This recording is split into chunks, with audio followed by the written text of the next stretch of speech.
Hello students. आज इस video में हम वक्रता त्रिज्या से रिलेटेड ही कुछ नए फॉर्मूले से वक्रता ज्ञात करेंगे। आज हमारा जो टॉपिक है वो है पदिक वक्रों की वक्रता त्रिज्या। जो पदिक वक्र होते हैं, पदिक रूप में वक्र होते हैं, उनकी वक्रता त्रिज्या किस प्रकार से ज्ञात करते हैं। जैसे कि इसको आर्टिकल से समझे हम। किसी वक्र r equals to F theta के किसी बिंदु पी आर थीटा, पॉइंट आपका पी है, कोऑर्डिनेट्स आर कोमा थीटा पर स्पर्श रेखा पर डाले गए लंब की लंबाई यदि स्मॉल पी हो तो वक्र का पदिक समीकरण, जिसमें पी तथा आर में संबंध है, पी और आर में संबंध आपको दे रखा, पॉइंट आपका पी है, स्मॉल पी और आर आपको दे रखा है, बिंदु पी के पदिक निर्देशांक कहलाते हैं होंगे। तो वक्र का जो समीकरण है पी और एफ आर में कन्वर्ट हो जाएगा यदि वक्र के किसी बिंदु पर स्पर्श रेखा पर डाले गए लंब की लंबाई स्मॉल पी है तो वक्र का समीकरण पी में और आर में एक संबंध बन जाएगा और वो संबंध हमें यहाँ पे मिल गया, small P equals to F R, समीकरण नंबर फर्स्ट। वक्र के किसी बिंदु पी आर थीटा या कैपिटल पी आर पर वक्रता त्रिज्या किस प्रकार से ज्ञात करेंगे। अगर इस प्रकार का कोई बिंदु है तो उस बिंदु पर हम वक्रता त्रिज्या किस प्रकार ज्ञात करेंगे, तो वो आपका रहेगा rho equals to R upon small D P upon D R हो गया। तो रो इक्वल्स टू हो गया R D R upon D P. देखो ध्यान दीजिए, हमारे पास यदि वक्र का समीकरण p स्मॉल p और r में अगर कोई वक्र का समीकरण दे रखा होता है और अगर उसकी वक्रता त्रिज्या हमें ज्ञात करनी होती है तो उसके लिए एक फॉर्मूला हमें मिला है, वो है rho equals to R D R upon D P आपको मिला है। ध्यान दीजिए, क्योंकि ये जो स्मॉल p है ये होता है वक्र के किसी बिंदु पर स्पर्श रेखा पर डाले गए लंब की लंबाई होती है, जो कि हम मूल बिंदु से डालते हैं। तो मूल बिंदु से वक्र के किसी बिंदु, आप उसको नाम दे रहे हैं पी आर थीटा।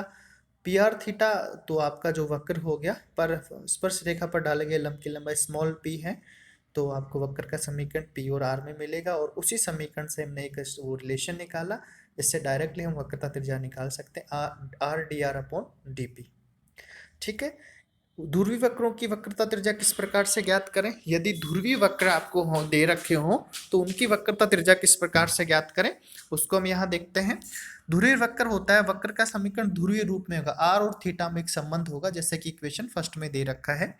वक्र के किसी बिंदु पर हम जानते हैं कि वक्र के किसी बिंदु पर यदि बिंदु आपका पी आर थीटा है तो हम उस पर लिख सकते हैं 1 upon small P square equals to 1 upon R S to power 2 plus 1 upon R S to power 4 into D R upon D theta whole raise to power 2।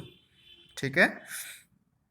अब यह बिंदु पी आर थीटा पर वक्रता त्रिज्या ज्ञात करें तो हमारे पास जो फॉर्मूला रहेगा वो rho equals to R square plus D R upon D theta whole raise to power 2 total whole raise to power 3/2 upon R square plus 2 D R upon D theta whole raise to power 2 minus R D two R upon D theta square. ये formula रहेगा ध्रुवीय वक्र अगर हमारे पास हो, are और theta में संबंध हो तो उसका हम वक्रता त्रिज्या इस प्रकार से ज्ञात कर सकते हैं। ठीक है।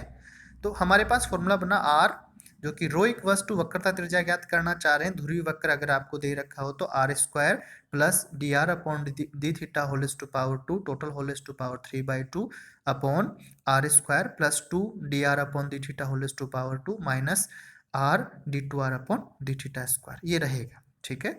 यदि वक्र u और अगर हम हमारे वक्र के समीकरण में अगर हम u की 1/r की जगह u काम में लें तो वक्र का समीकरण आपका यूं हो जाएगा u square plus D U upon D theta whole to power 2 total whole to power 3/2 upon U raise to power 3 plus U plus D U upon D theta square, इस प्रकार का बनेगा। अगर वक्र का समीकरण स्पर्शित ध्रुवीय समीकरण के रूप में वक्रता त्रिज्या ज्ञात करना हो तो क्या होगा, इसको हम फिर देखते हैं। स्पर्शित ध्रुवीय वक्र रूप में अगर वक्र का समीकरण आपको दे रखा हो तो वक्रता त्रिज्या किस प्रकार से ज्ञात करेंगे। तो यदि वक्र का समीकरण स्मॉल पी और साई में एक संबंध आपको दे रखा हो, स्मॉल पी और साई में, ठीक है, तो वो होता है स्पर्शित ध्रुवीय वक्र का समीकरण होता है। स्मॉल पी और साई में वक्र का समीकरण दे रखा होता है तो ध्रुवीय स्पर्शी रूप कहलाता है। इसको ध्रुवीय स्पर्शी रूप या स्पर्शी ध्रुवीय रूप बोलते हैं इसको। तो उस केस में वक्रता त्रिज्या का जो फॉर्मूला रहेगा वो small p plus d2p upon D psi square, ये वक्र की वक्रता त्रिज्या का एक फॉर्मूला रहेगा स्पर्शी ध्रुवीय रूप में। ठीक है, small p plus d2p upon D psi square ये वक्र का समीकरण रहेगा। अब हमने यहाँ देखा कि अगर वक्र का समीकरण हमें निम्न फॉर्म में दे रखा, पहला आपका था पदिक रूप में आपको दे रखा हो तो हम किस प्रकार से ज्ञात करेंगे। तो पदिक रूप में आपको दे रखा हो तो are D R upon D P से ज्ञात करते हैं रो इक्वस टू।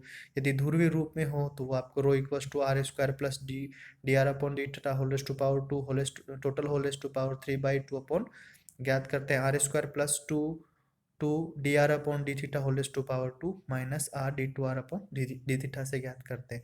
यदि वक्र का समीकरण ही में अगर हम चेंजेज करना चाहें तो 1 अपॉन आर की जगह यू रख सकते हैं, या फिर आर की जगह अपन 1 अपॉन यू रख सकते हैं। वैसे फिर नया चेंजेज आया था ये। या स्पर्शी ध्रुवीय रूप में मतलब स्मॉल पी और साई में संबंध दे रखा हो तो rho equals to small P plus D two P upon D psi square से हम वक्रता त्रिज्या ज्ञात कर सकते हैं। अब इन इन फॉर्मूले पे रिलेटेड कुछ एग्जांपल्स को सॉल्व करते हैं, देखते हैं कैसे हम सॉल्व कर पाते हैं। समकोणिक सर्पल, समकोणिक सर्पिल क्या होता है? समकोणिक सर्पिल ये हम अभी नेक्स्ट हमारे पास एक वक्र अनुरेखण का टॉपिक आएगा, नेक्स्ट वाला टॉपिक रहेगा जो यूनिट 3 से पढ़ेंगे हम। उसमें ये टॉपिक आपको दे रखा है तो हम वहाँ से इसको डायरेक्टली समझेंगे। समकोणिक सर्पिल सर्पिल ये होता है कि जिसके प्रत्येक बिंदु पर जो कोण झुकाव होता है वो समान होता है, समकोणिक सर्पिल। ठीक है ना, मूल बिंदु से जिसके प्रत्येक बिंदु पे जो कोणिक जो समानता होती है वो समान होती है, उस केस में बोलते हैं समान कोणिक सर्पिल बोलते हैं उसको। तो उसका जो फॉर्मूला होता है वो R A into E raise to power theta cot of alpha उसका फॉर्मूला होता है। तो ये आर और थीटा में एक संबंध आपको दे रखा है समकोणिक सर्पिल का।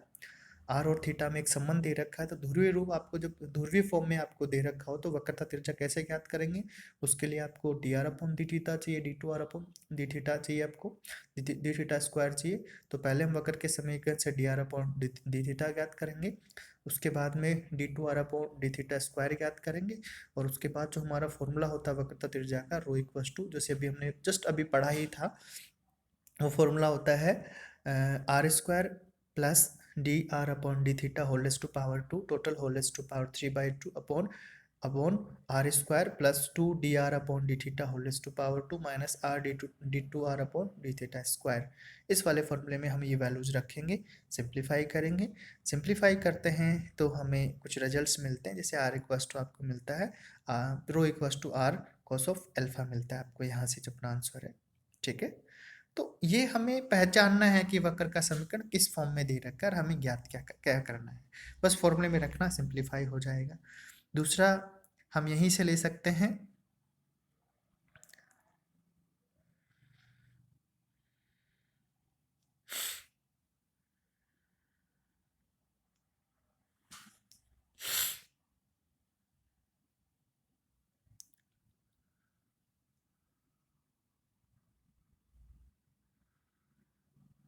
दूसरा जैसे हमें यहीं से ज्ञात कर सकते हैं, ये समान कोणिक सर्पिल का हो गया। दूसरा है एक आर्टिकल हमने सॉल्व किया कि जैसे थीटा कहाँ है, साई कहाँ है, आर क्या है, ये चीज़ें हमने यहाँ लिखी है, अविलंब क्या है।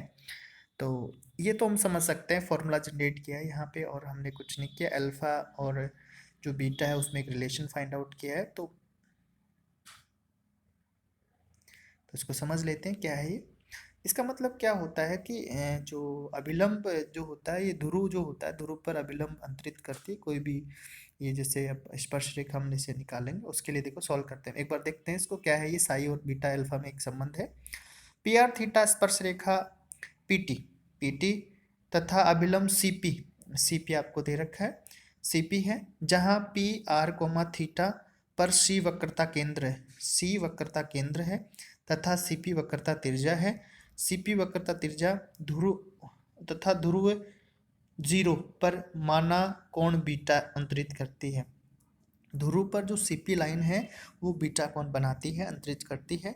वक्रता केंद्र आपका सी है, तो सीपी आपका रो हो गया। सीपी आपका क्या है? रो।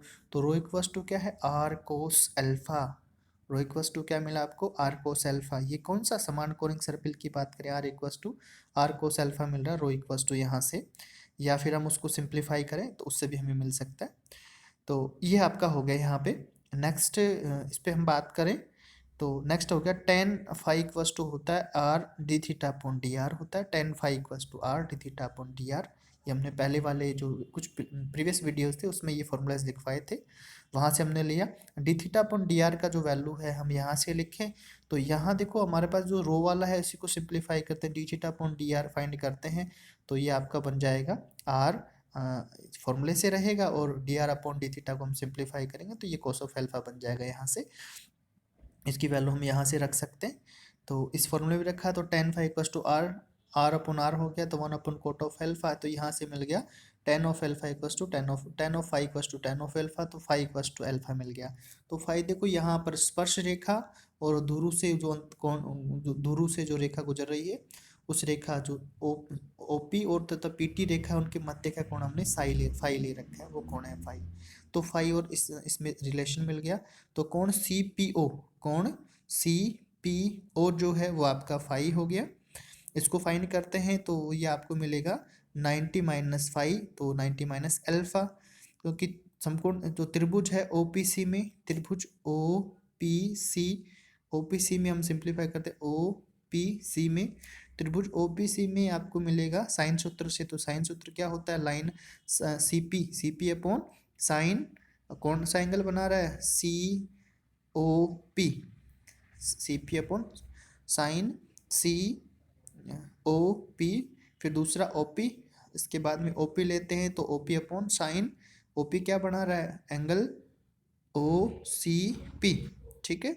अब सी पी क्या है, रो, और एंगल क्या है, C O P beta, sine beta हो गया।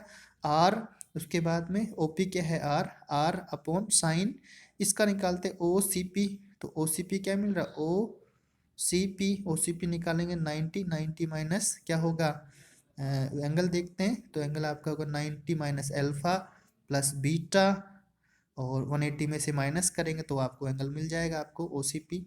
उसको सिंप्लीफाई करेंगे तो ये 90 से 90 कैंसिल हो गया, तो आपको मिलेगा 90 minus alpha minus beta, angle मिला है आपको। इसको और सिंप्लीफाई करें तो 90 माइनस थीटा होता है, साइन 90 माइनस थीटा तो हो गया R upon cos of alpha minus beta, तो रो अपॉन साइन बीटा, तो ये हो गया cos of alpha minus beta को cos of alpha cos of beta plus sine of alpha sine of beta, और सिंप्लीफाई करें तो हम इसको रो की जगह वहाँ से यूज़ कर सकते हैं आर कोस ऑफ एल्फा मिला, कोस ऑफ एल्फा को और सिंप्लीफाई करें तो साइन ऑफ एल्फा हो गया, बोथ साइड में साइन ऑफ एल्फा मिल गया, दोनों को हम क्रॉस मल्टीप्लाई करते हैं, सिंप्लीफाई करते हैं तो cos of alpha cos of beta equals to 0, तो cos of alpha equals to 0 and cos of beta equals to 0, cos of alpha का आपको 0 मिल रहा है, cos of alpha does not equals to 0 because, या cos of beta equals to 0 means beta equals to 0, तो cos of alpha 0 क्यों नहीं होगा, ध्यान दीजिए। अगर कोस ऑफ एल्फा आपका है जो 0 मिल रहा है means alpha equals to pi by two, लेकिन alpha equals to pi by two नहीं होगा क्योंकि फाई जो एंगल है वो 90 नहीं होगा, क्योंकि हमने अभी सिंप्लीफाई किया 10 फाई के लिए कि 10 फाई अनडिफाइन हो जाता है तो वो 90 नहीं होगा। तो बिंदु पी आर थीटा पर वक्रता त्रिज्या सीपी ध्रुव पर समकोण अंतरित करती है, यहाँ से आपको एक रिजल्ट मिलता है। ये एक आर्टिकल समझा है जो कि हमने इसी में सॉल्व किया है अपना इसमें नंबर फर्स्ट में, क्योंकि इसके 4 भाग एग्जाम्पल नंबर 2 के, तो हमने पहला फाइंड कर लिया। अब इसको आगे और सिंप्लीफाई करते हैं और देखते हैं, नेक्स्ट वीडियो में इसको और सिंप्लीफाई करते हैं।